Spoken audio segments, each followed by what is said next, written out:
Hey everyone, I'm Nick Bogacz, self-made small business success story. I went from working 5 jobs and over 90 hours a week to building a multi-million-dollar internationally known pizza enterprise. I never stopped. I won't fail. There's power in the pen, and today there's power in this mic. Welcome to the Business Equation Podcast. Today I have a very special guest, Brad Hart. With 20 years as an entrepreneur and 16 years managing wealth under his belt, Brad is committing to helping entrepreneurs and investors reach their full potential so they can focus on solving the grand challenges of our time. He's gained extensive experience in real estate, investments, trading, marketing, sales, and peak performance strategy. He's built and helped several companies, growing revenues and profits into the millions of dollars. His hedge fund, Heartwood Capital, returned 106% profit in one single year. From co-leading a mastermind of 52 people in China and Hong Kong to holding mastermind groups in Bali, Italy, Greece, and all over the U.S., Brad has been a part of 28 masterminds and started 10 himself, including a local weekly mastermind group with over 500 members. Brad is a founding member of the Knowledge Broker Blueprint speaker training team led by Tony Robbins and Dean Graziosi, a community and self-education movement which has helped tens of thousands of people to launch their own masterminds. Make more marbles. Brad's company is a top 10 affiliate partner for Tony and Dean as well.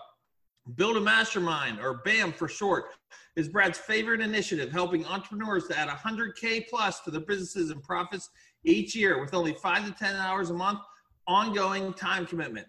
He's a graduate of Binghamton University, where he received a BS in biology and rode on the crew team, as well as worked as an EMT. Brad grew up in New York and now lives in beautiful, sunny San Diego, California. The Make More Marbles team, an extended family of clients, comprises folks from all over the world, just like you, who want to be more, do more, and give more. I cannot wait to speak to you, Brad. Thanks so much for coming on the show today. Oh, thank you, Nick. It's such a pleasure. And thank you, Jason, for doing the editing and being here to help us out with the tech stuff. And we're just doing the best of what we got. And, I'm so grateful to be reaching people during this time when everybody's, stuck at home. Maybe they're unsure and they're uncertain about what's going on in the world. And I'd love to just add a little bit of love and light to your life tonight. And I hope that's what we accomplished today. After reading your bio, I think I'm even more pumped up to have you on. There's a lot of good things to get into. Why don't you just start right at the top for us and kind of take us into what you do now, and then you can maybe walk us backwards if you don't mind. Sure. So I've had a lot of businesses over the years. I'm only 35 next month, but I've been on this entrepreneurial journey for most of my life. I had a bunch of jobs growing up, just like anybody, but at some point I realized I wanted more. And when you realize you want more and you realize that, you're the person who's going to make it happen for you, nobody's going to hand it to you. You realize that, okay, well, I could go out and I could try to get a job. I could try to climb the corporate ladder. I never had that disposition. It was never going to work for me. Or you can start a business. And I started and failed at so many businesses over the years, and eventually started to catch some traction, first in real estate and then in finance. But nowadays, what I do is I help people online to get their businesses up and running. And I do that with a lot of different models and methods, but masterminds for me are the best way to get your expertise out there. You don't have to be the expert necessarily. You can bring on experts to help people, but it's really a great way to increase your income, increase your impact, and lower the amount of time it takes to actually deliver. Because at the end of the day, we all want more time. We all want to earn more money, and we all want to learn and do something that impacts people. At the end of the day, you can sell a widget, but it's not going to be as impactful as changing somebody's life. So if that's your value set, if that's what you're looking to do, if you're a coach, consultant, author, entrepreneur, expert, speaker, some sort of leader in some sort of industry, and you have something you want to share or even a desire to help people, even if you're not the expert, then you absolutely want to hear this and hear my message, because I believe I have something figured out that a lot of people don't, which is how to leverage your time in the most effective way and create a nebulous, like a beginning part of your business that you can then grow to 6 figures and then beyond that as well. So I'm really grateful to be here and share that with you. Can you talk about, I can understand right now that time is a very important part of what you do. A lot of people trade dollars for time. They try to figure out what their value really is worth. How do you teach people to value themselves, and how do you teach them to not just trade their time for a paycheck? I think most of it comes down to beliefs, right? And beliefs are really just the function of your environment and the things that you learn and say to yourself consistently and the experiences you have and what you make them mean. It's not so much what happens to you, because people with horrible things that happen to them end up doing incredible things that benefit a lot of people. So if it's not the thing that happens to you, then what makes you decide to believe a certain thing. And I really feel like it's the pain and pleasure equation, right? So you really have to get leverage on people. And it starts with getting leverage on yourself. If you're going to be a leader, you have to learn to lead yourself first. So you have to understand what drives you both away from things and toward things. And that's pain and pleasure. And when you really have a good sense of what that is, you can start to change your habits because you start to recognize that, oh, wow, I've had these results in the past. I'm going to continue to have these results in the future unless I change something, because only crazy people keep doing things over and over again, expecting different results. And eventually you get enough leverage where you make that change for yourself. And as a result of that, now you can go out and help make that change for others. And that could be something personal. It could be something with your health. It could be something in your relationships. It could be something in your business, because I don't really believe that people have business problems. I believe they have life problems that show up in their business. And when they solve those life problems, miraculously, their businesses run better, scale faster, and are able to be sold for a lot bigger amounts of money. And that's really ultimately why you're in business, is to grow something to the point where you at least take care of you and your family, but ideally that you can sell it and retire eventually if you so choose. So when do you coach people to sell their business? I think it makes sense to sell when the market's right? When there's a good multiple, depending on what industry you're in. If you're in tech, you might get an 8 to 10 times multiple or more. And if you're in a more services industry, you might get 2 to 5, somewhere in that range. But when you can get like 3 to 5, I think it's time to start thinking about it, and that you've reached your actual income goals and you know that you can't grow to the next level. You also have to know yourself, right? Because the cost of not getting the right people in there to run it or manage it or selling it at the wrong time can be millions and millions of dollars, right? I've heard tons of stories of people who, they give it their best 10 years of their life. And then all of a sudden, they turn around one day and they say, oh man, I had this offer to buy out 5 years ago and I didn't do it. And then on the other hand, I hear people like Mark Zuckerberg, who's like, you know what? I just kind of really want to run a social media company. If I sold Facebook, I'm pretty sure I would just start another social media company. And I kind of like the one I have, so I'm just going to stick with it. And that story, we know how that turned out. That's on its way to being $1 trillion company. So, it's just, you got to know yourself more than anything. And that process of self-discovery comes through, I think, really strong coaching questions, strong leadership questions, but it's not ultimately my decision. It's finding out who that person is and guiding them towards the right answer for them. I want to go back a little bit to the mastermind groups. I think that sounded very interesting to me. Can you talk about how you got into starting mastermind groups? How does that process work? Running masterminds now is more in the last 5 years. But the reason I got into masterminds in the first place, or even understood what they were, was because I was a fanboy. And I was a fanboy of a guy named Tim Ferriss. And I had the fortune to meet him one day. I'd read his book like 6 times. I don't know if you're familiar, but if you're not, he wrote this 4-Hour Workweek book. And I read it like 6 or 7 times. I was working in New York as a real estate agent at one point. I was doing okay. I gotten 5 promotions in 2 years. I was running a team of 6 people and I was like 24 years old. And all of a sudden I'm in the gym one day because I went to the gym on my lunch hour, and there's Tim Ferriss. He's the only other guy working out at 11:30 in this gym in the middle of New York City. I'm like, that's kind of cool. So I just said, hey man, you're Tim Ferriss, right? I'm like, yeah. He's like, yeah. I'm like, you're my hero. Like you're living it. You're doing the thing that I want to be doing. He's probably 10 years older than me. So we chatted for 15 minutes. He's really cool. And, I never expected to see him again. But he said something on the way out. He's like, hey man, I hope our paths cross again. I really enjoyed talking to you. I'm like, that's really nice.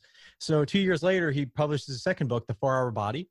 And this is like 2011. And he did this big giveaway where if you bought a certain number of books, you get a certain prize.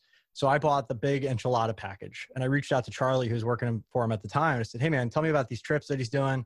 He's like, yeah, people are want to do it, but they're not people we really want to spend 10 days with in a foreign country. But Tim met you and he liked you. So, why don't we do a trip? Where you want to go? I'm like, well, the options were India, Africa, or Argentina. I'm like, I've never been to Africa and I don't know when else I would go. And why not go with Tim Ferriss? So we go to Africa for 10 days. Wow. And it was a really cool trip. And I learned a lot. And, I almost got trampled by donkeys and I got malaria and a lot of we played golf with like the general and the president of Kenya were like right behind us trying to play through because we sucked so bad and they were yelling at us in Swahili. It's like a lot of crazy things happened on this trip. But one of the most transformative things that happened was, we're at this hotel on Lamu Island and Tim sits me down and he asked me, what do you want to do with your life? And I told him what I was interested in. And he said, do you want to go to North Korea? I'm like, North Korea? What the hell? North Korea? Why would I want to go to North Korea? He's like, I think it'd be good for you. My friend's running a trip there. You should really go along. I'm like, are you going to North Korea? He's like, nope. I'm like, who's your friend? I'm like, I can't tell you. I'm like, this is really interesting. Why do I want to go to North Korea? I think it'd be good for you. And as much as I liked him and I wanted to trust him, like, it just didn't feel like it was something I was going to do, right? Third world country, weird dictator. Like, you don't know if you're allowed to go there even. It's like, you may never come back. I'm worried, a little worried about my safety to go to a place like that. So I don't go. And then I learned a few weeks later that the trip was run by a guy named Neil Strauss, who I had also met years prior. And I had read his book, The Game, which was the first personal development book I had ever read. And I wasn't into personal development. I didn't know what that was at that time. I was like a 19-year-old kid who couldn't talk to girls. And all of a sudden there's this book telling me that I can talk to girls and here's how you do it. And it was a revelation for me. Like, I didn't even want to be a pickup artist. I just wanted to understand, like, oh my God, I could actually talk to girls that I want to. Amazing. And that made me understand that, wow, there are people out there who have learned this. They've mastered it. And maybe I can do that too. And they've started off way worse than I am now. So that gave me hope, right? That I could change things in my life. And it led me to really starting along the line. So I was like, you know what, if Neil could change my life at that point, and Tim really said it was a good idea to get involved with him, I said, all right, let me join this mastermind group. And that was what that trip was all about. It was that first trip that they were going on this mastermind tour. And when they came back to the States, I joined their second meeting and I became the 55th member of this mastermind. There would go on to be 1,700 members with 3 tiers all over the world. I was a part of the original 100. And I stayed into it for 3 years. And, you know, I met people who were way above my level. You know, they were 7, 8, 9-figure earners in business. And I'd always wanted to be an entrepreneur, but I didn't really know what I was doing yet. And at the time, to make money, I was trading on the stock market. I was trading options, which eventually turned into a hedge fund that I managed, where I raised the money from that group of investors through that, you know, mastermind. I basically made a list and I pitched 200 people and 17 of them said yes. And within a year, we had 106% return and we made we had $1,040,000 a month. And I thought it was because I was a good trader, and that was part of it, but it was also because I was a good team builder. And that's what I really learned from that experience. Like, without my team helping me, without partnering with people who I had been mentored by and bringing a value to the table and really creating a circumstance where I could win, whether it was up to me or not, that was the big thing that shifted for me. So then I thought I was good at business, right? But there was a whole lot of things I still wasn't good at, because I failed at my first business. I'd failed at my second business. The hedge fund went really well, but I didn't love it. Even though we were making a lot of money, it wasn't fulfilling work and it was very draining. You know, it was very stressful. So I eventually wrote everybody a big check. They're like, you know, because it got crazy towards the end. People are sending me like $80,000 in the middle of the night from a Swiss bank account. And I got to call up all my investors and be like, well, who's trying to hide money from their wife? What's happening here? You know? Wow. So I just didn't want to do that anymore. I was over it. I realized, like, wow, after I went into a regular business where I sold products and services, I still didn't understand how to market. I didn't understand how to sell. I didn't understand, I understood the financial side of business because I was a trader and an investor financially, but I didn't really understand the nuts and bolts of how do you get a client? How do you get somebody to know, like, and trust you? How do you turn somebody who's completely cold into a paying client? So that's what I've been spending the last 5 or 6 years on. And finally, like, they talk about the overnight success, right? 10 years for an overnight success. Mm-hmm. You know, it took me, my original goal was to reach 1 million people. It took me 3 years. And that was just a number I pulled out of my ass completely. I'm like, I want to reach 1 million people. It took me 3 years. Then with Tony's help, because I'm a huge Tony Robbins fan, I've been to 15 of his events. I was a top affiliate for him 2 years running. With Tony's help, we were able to do it in 6 weeks, right? We reached 1 million people in 6 weeks through Facebook. And they track, like, how many people you advertise to and how many people you reach with your message. So, like, that's pretty cool. This year, we became their 8th largest affiliate. And we reached our goal of reaching 1 million people in 72 hours. So it just goes to show, like, how fast things can grow when you have a specific goal in mind. And you can't be married or you know, tied to the result or how it has to happen necessarily. But as long as you have a vision and an intention and you keep taking moves in that direction, you might get there, you know, a lot faster than you think. And that's from a dead stop. I didn't know anything about the industry, anything about internet marketing. I didn't know anything about affiliate marketing 5, 6 years ago, right? I started out with a blog that was just an idea. I didn't have a product. I didn't know what I was doing. And I got some coaches and I figured it out along the way on my own. And over time, it all came together. So a lot of my success can be attributed to masterminds because I was around people that pushed me to be a bigger version of myself, that really believed in me and gave me access to connections, resources, opportunities, people, and systems that would allow me to move my mission forward faster. So that's what I provide to other people. I give them this gift that I was given of being a part of a mastermind, running a mastermind, and being in a peer group that really helps them to grow. And we do that through several programs that we run, both in person and virtual, mostly virtual right now because of the environment we find ourselves in. And I'm blessed and grateful to say that people who have been in my mastermind have made an additional $250,000 in 90 days and grown their businesses by 7 figures and all kinds of really cool things. And then the people who built masterminds have gone on to impact hundreds and hundreds of clients in all kinds of niches that I never would have, which increases the amount of impact that I'm able to have in my lifetime because I can only run so many masterminds. I'm only ever going to meet so many people, even with my big marketing engine. But at the end of the day, like, if I can help other people and give them the tools and the confidence and the evidence that they can succeed too, now I've increased the amount of impact that we can ultimately have together. So take us through the affiliate marketing with the mastermind and affiliate marketing, like bridge the gap, how those two play together. Masterminds are what we sell. It's our niche. It's what we do, right? And really, we teach people how to build a business from the ground up. And I just like masterminds because they're the easiest thing to start. That's high ticket, high impact, low time commitment. So you can get it right, and then you can nail it, and then you can scale it. And you would use the same process that we teach, market research, selling it before you build it, doing a one-off or a pilot to get it right, and then iterating and nailing it and scaling it. You can use that same process to build any product, any service, bring it to market. What I love about it is it allows people to start something that doesn't take a lot of overhead. Like starting restaurants, a lot of overhead. Even an e-commerce brand, you got to have inventory, you got to have overhead, and employees a lot of cases. And when you're just starting out, you want to make sure you have something that can scale before you really go after it and start putting a whole lot of capital to work. So that's really what we focus on is what's our fastest path to cash? How do we get dollars in the door? Sales cures all, as I've heard many people say, including yourself over the years.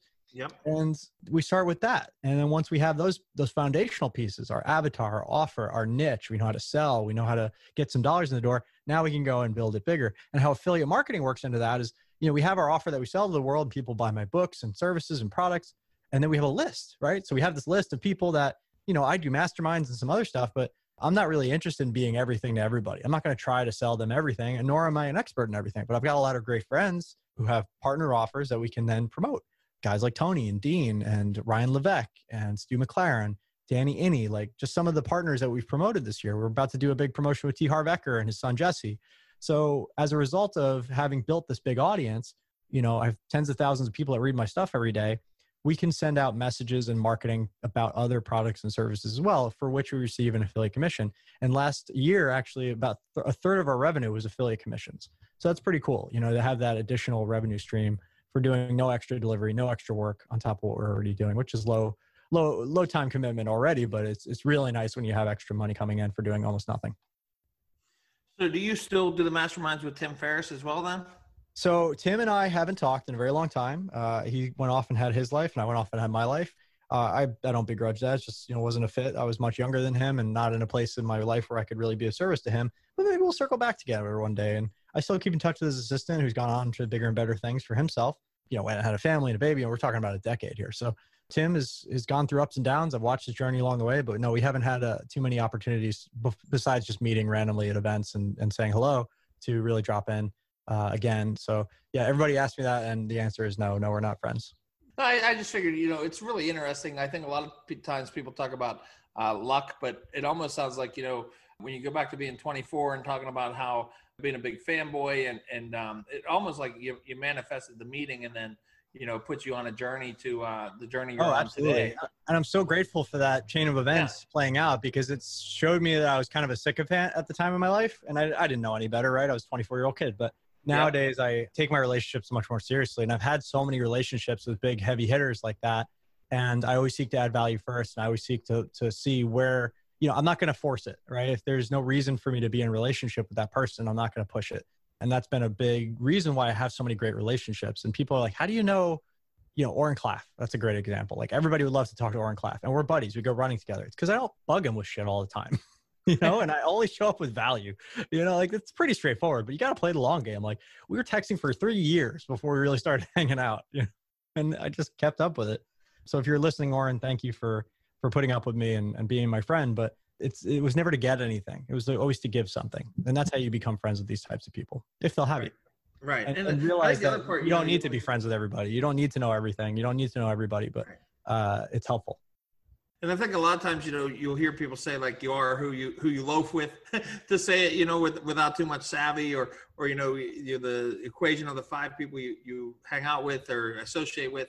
But I think, there's a lot of truth to that. And I think when you start to think about, who you can be a mentor with, even if you don't know these people, you can also read all their books. You can listen to their podcasts. You can listen to all their tapes or whatever recordings they have, their YouTube, and they can become a mentor of yours without ever knowing them, and then I think when you do get the opportunity to go to seminars, hearing you say you've been 15 times at Tony's, it means so much to be in that room. Like there's something to be said for listening to all the recordings and all the teachings.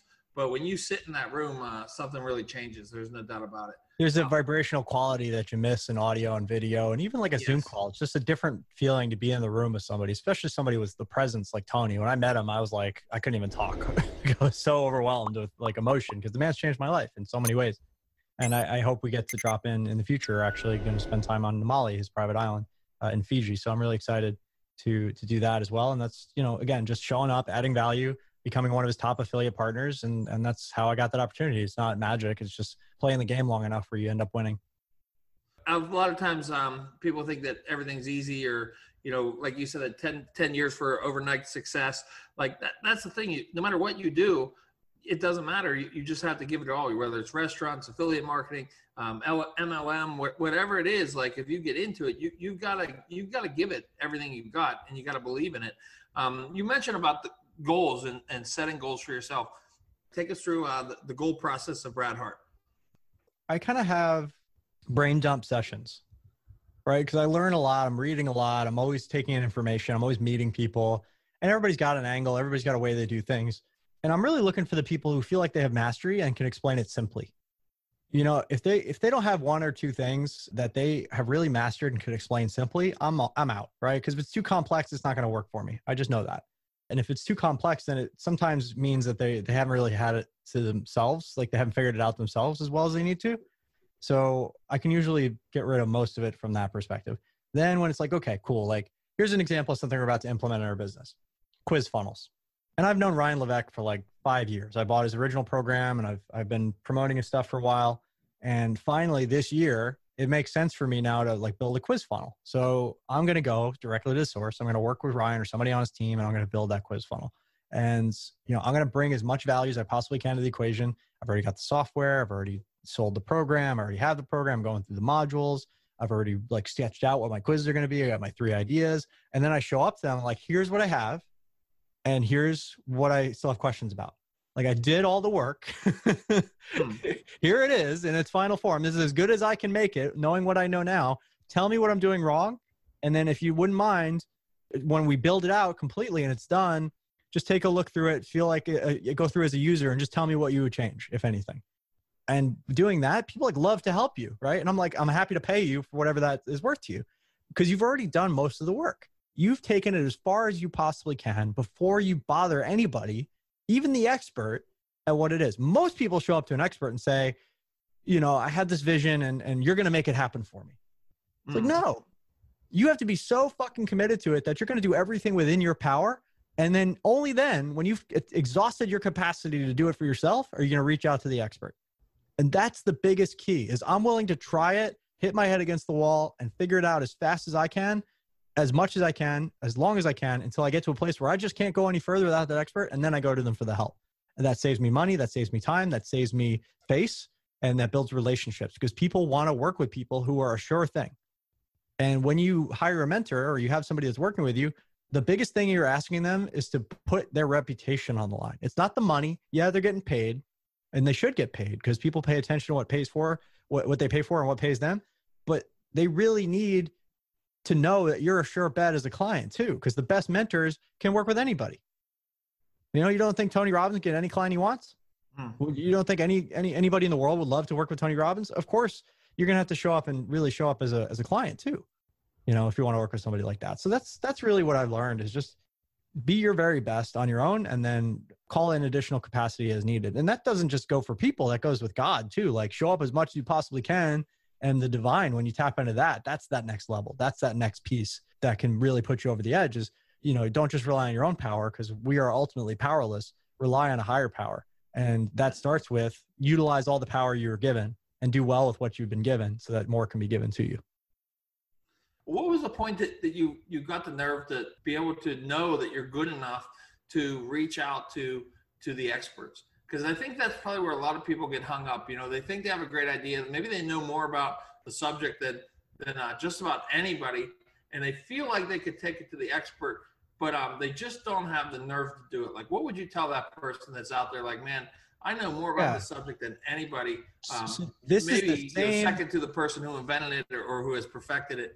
And how would you give them the guts to go out and talk to that person? This is the same exact thought form that keeps people from getting into sales, because they feel like they're trying to get something. I'm always trying to give something.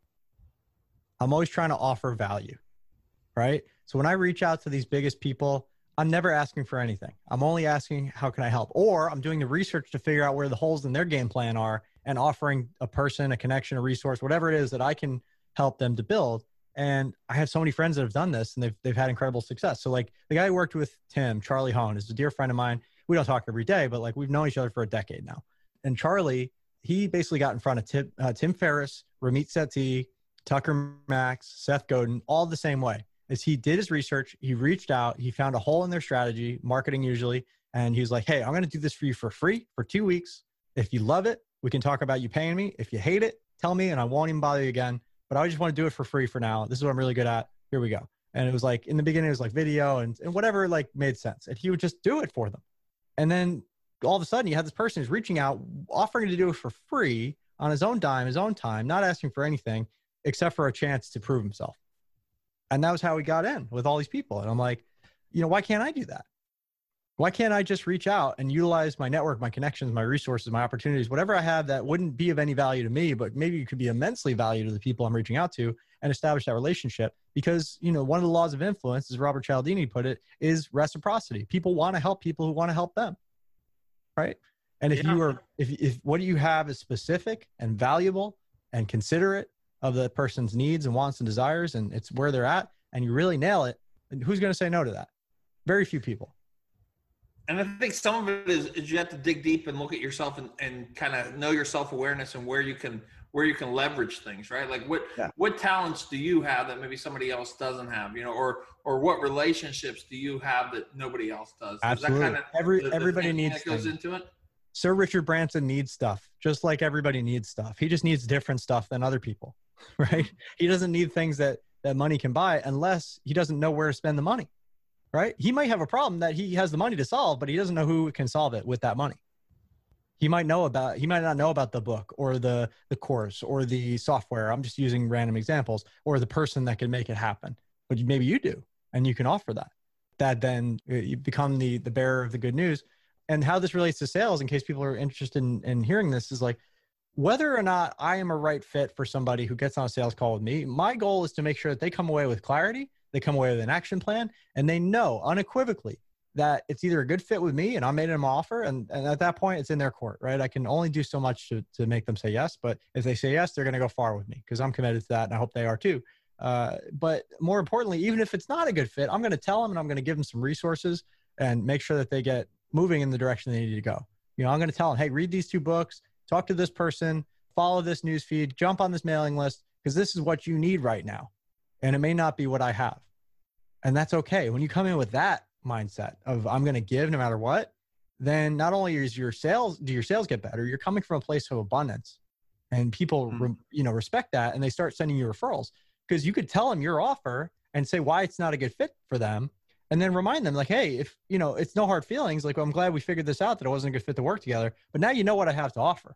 And if you run into somebody who it is a good fit for, I'm happy to pay you $1,000 or whatever it is, just for making that introduction. If they become a client, I'll cut you a check.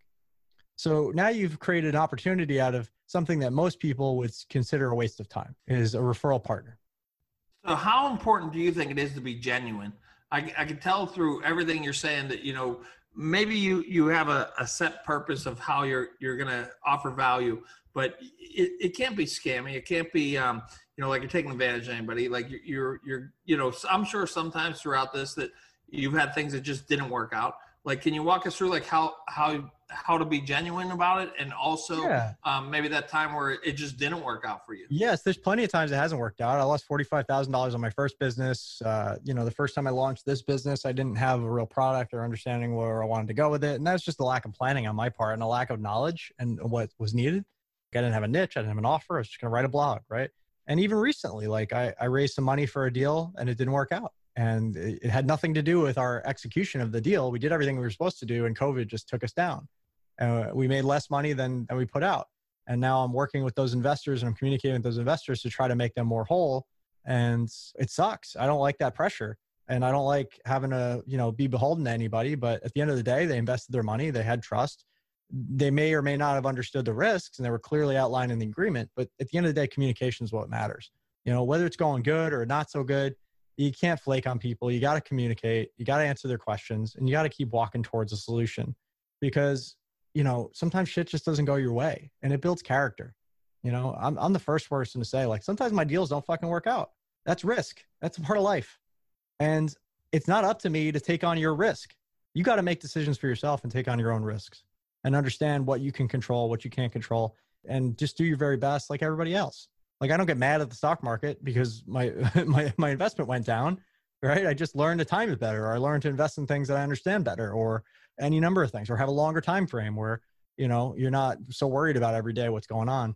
Here's another couple examples. Like, I was an early investor in Bitcoin, and I had an opportunity early on in Bitcoin to buy like $5,000 worth of Bitcoin, which if I had done that, I would be a billionaire. But I invested in a Bitcoin trading app instead, which was too soon. Good idea, too soon. Too small budget, too small project. If I just invested in the damn Bitcoin, it would have made $1 bajillion, right? So that was my lesson. Always invest in the underlying. And I wish I had bought a whole lot more. I still own Bitcoin. I still have enough, but I don't have 100,000 Bitcoin, which I'd be like ridiculously wealthy now. So there was that. Early on in Visa, you know, I held some, but I didn't hold all. Had 1,000 shares of Tesla, which would now be worth $1.5 million or whatever the hell it is right now. I still own some. I don't own as much as I did. So like, I was right, but my time frame was whacked, right? I was expecting a big win in a short amount of time when it could take a decade, you know, or more for some of these companies to really become their potential. And you got to understand, like, you got to have a portfolio strategy. You can't rely on one decision, one mentor, one program, one thing. You have to be thinking about all the different pieces of the puzzle and adopt more of a portfolio strategy. And in investing, what that means is your good bets outweigh how bad your bad bets are. So you have a stop loss, you have protection in place, and you have a worst case scenario that's acceptable, given that, you know, 1 in 5 of your investments is probably going to go completely flat. And if you're doing like VC or startups or something really risky, it's probably like 1 in 10 is going to work out. On average, like 3 out of 5 things you try are probably not going to go all the way.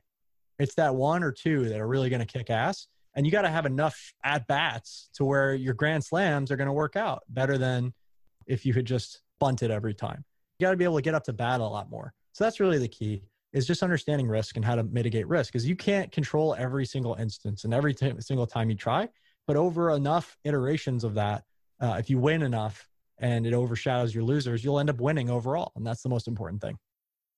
Talk us through the diversity of like when to go out and start investing in other things. And then, you know, I'm real curious, you know, how to hit that grand slam. I think everyone wants to know that, right? But like, really, like if you're trying, you know, you're saying 5 different things, like you've done real estate, you've done the hedge funds, the options, like, you know, and options like, I don't know, I was always described as like almost a poor man's racetrack. So, you know, it's like there's a lot of different things that you've done out there that to me are like super interesting. I think our listeners would find them listening or interesting as well. So how can you break that down for us? Like, when do you decide, okay, I'm going to take some money out of my business? How do you narrow the field down? And I could spend 8 hours talking about this. So if you guys want to really get clearer on this, I would check out my book. It's the 8-Minute Mastermind. We're doing a whole 8-minute series. So the 8-Minute Mastermind, 8minutemastermind.com. You can go there and get 3 free resources. You can get a cheat sheet on how to build masterminds, 101 questions for facilitators, 50 recordings, and then you can get my book for just paying shipping. And we'll send it right to your door wherever you are in the world listening. I'd love to have you in our family. Check out the book. That's the first one in the series. The next one, which is written but not quite finished yet, and will be out this summer, which is we're talking mid-July in 2020, so it'll be out soon, is the 8-Minute Money Machine.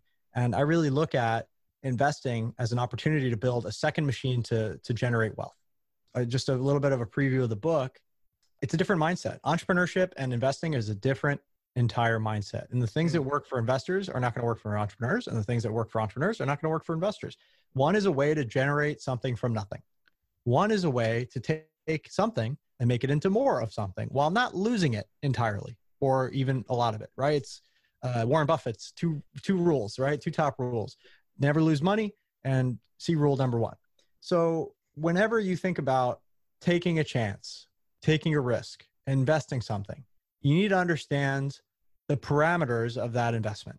So the first thing you should invest in is having your time and energy and attention protected in case something goes wrong in your business. So that means having cash in the bank for shit that happens, right? Personally and professionally. Shit happens. I lost my job. I got 3 months in the bank. I'm cool. If you have a family, it's more like 6 months. But building up that nest egg allows you to have the clarity so you're not in infrared all of a sudden, like, what am I going to do? and start making poor choices because you have a little bit of time to figure out what to do next. So that's like bucket one. I would have 3 to 6 months in the bank, depending on whether you're single or whether you have a family.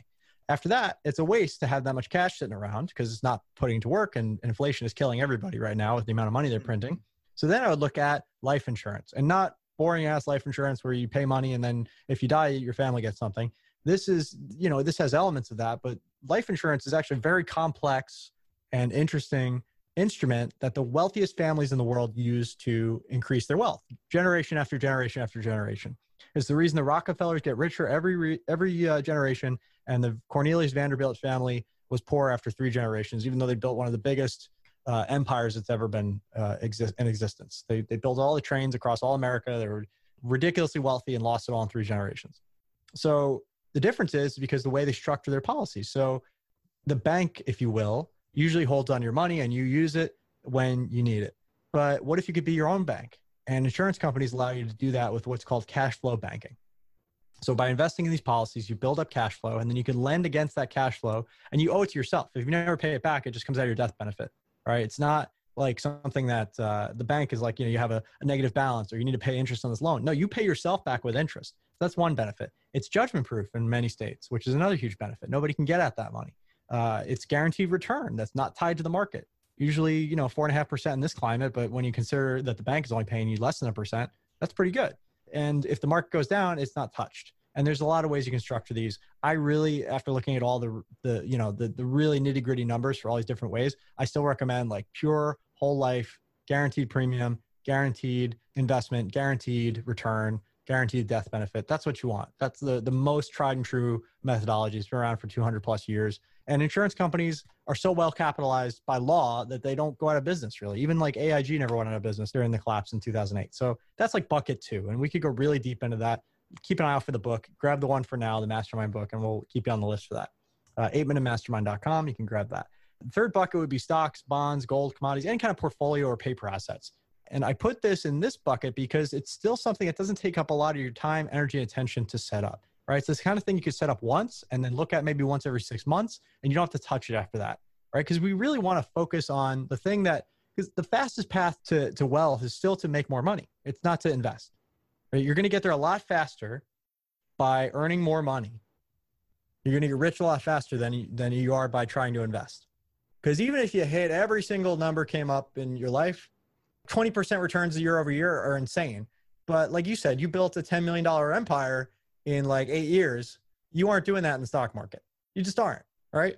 So your time, energy, attention is important. So you want to work on things first that don't take up any of your time, energy, and attention. So that's why I don't say real estate. Everybody's like, oh my God, you got to invest in real estate. Yeah, at the right time. Once you filled your cash bucket, once you filled your insurance bucket, and once you filled your portfolio asset bucket, because there's better structures that give you better access to capital and capital markets with no time commitment, no energy commitment, and no attention deficit, that you can get those 3 buckets rolling, and then you waterfall to the real estate bucket. So now you got your 3 buckets, and you go to real estate, you look for cash flow, you look for appreciation. Cool, you got those 4 checked in. Now, and only now, you're going to start to look at cryptocurrency. You're going to start to look at VC deals and angel deals where you're like investing in startups where you need like a big chunk of capital spread across a lot of companies to make sure you get a few winners in there, because by and large, a lot of those companies are never going to go anywhere and your equity is going to be worthless.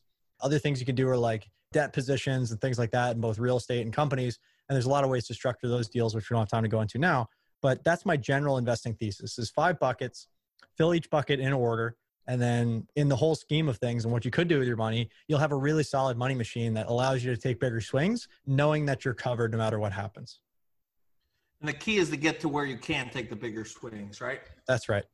Yeah, I could see that. That once you work your way through, if you can get to where you can swing big, you may miss, but when you hit that one, that's where you hit the grand slam, because you're actually in a position where you can swing big and recover quicker, right? That's right. And you're not screwed if it doesn't work out. Right. You're financially bulletproof at that point. You can throw 100 grand at something, and if it's money that's not in one of those first 4 buckets and you don't need it for your business, great. Like if you lost all of it, you're fine. You just go make another 100 grand and try again. But ideally, You'd be taking bets that are commensurate with the size of investments that you're making. So let's say you want to invest in 20 companies and they're all like startup, early seed, venture companies. Well, you probably want to have like 2 million at 100 grand each to do that portfolio. Or, you know, if you don't have that much money, maybe you're going to do like, you know, $10,000 investments or $25,000 investments. You want to have enough to do like 10, 15, or 20 of these, knowing full well a lot of them aren't going to go anywhere. You have to be okay with that too, right? Like, you know, Yeah. going into it, like, all right, I know some of these aren't going to work out, and I'm okay with that, because when the 1 or 2 or 3 does hit, it's going to be well worth huge, right? If you invest in Uber early stage or Twitter or Facebook early stage, you'd be making 100,000% return or some crazy thing. Yeah, well, I feel like we went 0 to 60 on this episode. We went from you know, talking about the very beginning and masterminds and all through that, and then getting a good lesson on investing and what really wealth building. And I think you know, the knowledge is definitely there. You can hear it in your voice, Brad. We appreciate that. You mentioned a little bit where people could find you. Yeah, absolutely. So if you guys want to check out my book, it's my second book. I have one more coming that's finished and it'll be on our way soon. You can check out 8minutemastermind.com and you'll get some free bonuses, and you can do a free plus shipping offer to send it to your door. Depending on where you are in the world, it might cost a little more, it might cost a little less, but we'll get it to you, and that'll be a good way to start the relationship. You can check us out at buildamastermind.com. If you're more like, hey, I just want to go to the center of the funnel, I'm interested in masterminds, come talk to me. You can go to buildamastermind.com. If you want to check out my older work and my podcast, they're at makemoremarbles.com. And then if you want to reach out to me on Facebook, it's facebook.com/Brad Hart, BRADHART. You know, Brad, there's one more thing I think I have to ask you after hearing you mentioned it there. Can you talk about the ClickFunnels? I'd imagine you're a master at ClickFunnels. I'm good enough to know that I'm not the best. I actually joined ClickFunnels so early that I still have like this like insane deal from the founders. Like I think I have lifetime access and like full VIP access. So it's like a ridiculous deal that they don't even offer most people. So I've been in it for a long time. I did all my funnels at first and learned how to do it. And then I got to the point where I'm like, you know what? I can do it. I don't want to do it. Let me bring in the people who are really like savage at it, and they can code and they understand how it all works. And now I have somebody on my team that's just incredible, who is an entrepreneur, thinks like an entrepreneur, and really gets it at an even higher level. That being said, like I love ClickFunnels as a platform. There's a lot of great platforms out there, and they're all great and they all suck for different reasons. So you got to find the one that works for you. But yeah, ClickFunnels is definitely, I think, the market leader in that specific thing, in building sales pages that convert. Brad, now it's time to solve the equation to your success. This is where I ask you 7 rapid fire questions to solve the equation. We're looking for the keys to your success. So we're going to ask you real quick here. Number 1, best seminar or teaching you've ever been to? The best seminars are Tony Robbins, in my opinion. Is there one that stands out? Date with Destiny. Favorite item you've bought recently under $100? Under $100. What have I bought recently? You know, with COVID, I haven't been buying a lot of stuff. Like we're super low maintenance. I'm just trying to think what I've bought recently. Pass on that. I can't think of anything at the moment. Okay. Name an idol or hero of yours that you met in person. Tony, Tim, Richard Branson, Neil Strauss, Dean Graziosi. Like I've met a lot of them. I've been really fortunate. Yeah, that's awesome. Yeah, I don't really like recommend you meet all your heroes. Some of them will disappoint you, but generally I've been very fortunate and blessed. Favorite book to give as a gift? Anything by Ray Dalio. I really love Ray and the way he thinks about things. I'm a geek about finance, so that might not be right for everybody. The book I'm reading recently that I'm really enjoying, if you guys like ancient history, anything about Julius Caesar, like what an incredible guy that was. You know, again, you can't judge him by today's standards and values, but holy shit, like for the time he lived in, amazing. There's a book or a series of books rather, called the Master of Rome series. It starts out with the first man in Rome in the age of Gaius Marius, and he becomes, you know, like the big first man in Rome, and then Sulla, and then Caesar, and then, you know, just all the different, basically the end of the Republic and the beginning of the Empire is all detailed in these 1,000-page books. And there's 7 of them. I'm on number 6 out of 7. I was turned on to the series by Tucker Max. And I can't say enough good things about it. There's a lot of politics and stuff that I'm not so crazy about, but I skip those parts. And I just really love the story and the way they weave the characters, just how different and hard life was back then. And just gives you perspective on like, wow, we live in 2020. We're actually pretty damn lucky, because back in the day, it was crazy. People would get sick and die and you would never even know why. Like we didn't have medicine like we have now. And people would die in war and you know, viruses and plagues and people lopping off each other's heads and all kinds of crazy Game of Thrones shit. And that was just everyday life. So the fact that we live in such a blessed time, I think we need to be more grateful for it overall. Yeah, I think that's great too. I think a lot of times people do get caught up in the different types of self-growth books, but sometimes it's, when you look back through history, some of those books and lessons can be the absolute best for sure. Absolutely. Something you do every morning before you brush your teeth? So that's a good question. I actually have a whole morning routine. I meditate, I use the restroom, I shower, do cold showers. I don't do all these every day, but it's kind of like a menu, and I do a lot of them. I'll do a 5-minute journal. I'll exercise, obviously. And then I typically brush my teeth, and I've been using this charcoal toothpaste, which I'm really fond of. So definitely recommend checking that out. Great. And your personal mantra or favorite quote? Every day when I go into the ocean, I can see the ocean from my house. I'm very blessed to have a beautiful ocean view here in California. And I'll go down to the ocean and I'll do my incantations. One of my favorite incantations is Tony Robbins' incantation. And it's God's will circulates in my life. God's will flows to me in avalanche of abundance. All my needs, desires, and goals are met instantaneously through infinite intelligence. I give thanks for all God's riches in my life now and all that are flowing towards me. For I am one with God, and God is everything. Place to go and decompress and reset. My motorcycle. I ride all over the coast on my motorcycle. I go up to Mount Palomar. I go out to Cleveland National Forest. Ride up to I've been as far as Sequoia National Park, and it's just like a little 300 Ninja. It's only a 400-pound bike, and it's just fun on corners. And yeah, it's my favorite thing to do for sure. And I have a little scooter for around town. Brad, thank you very much for being part of the business equation today. Absolutely, brother. Thank you, Nick. Thank you, everybody, for listening. I hope you got some value out of this. Please do reach out if you have questions. Let me know what you think of what we got going on, and we'd love to have you in the community. We send out stuff every day.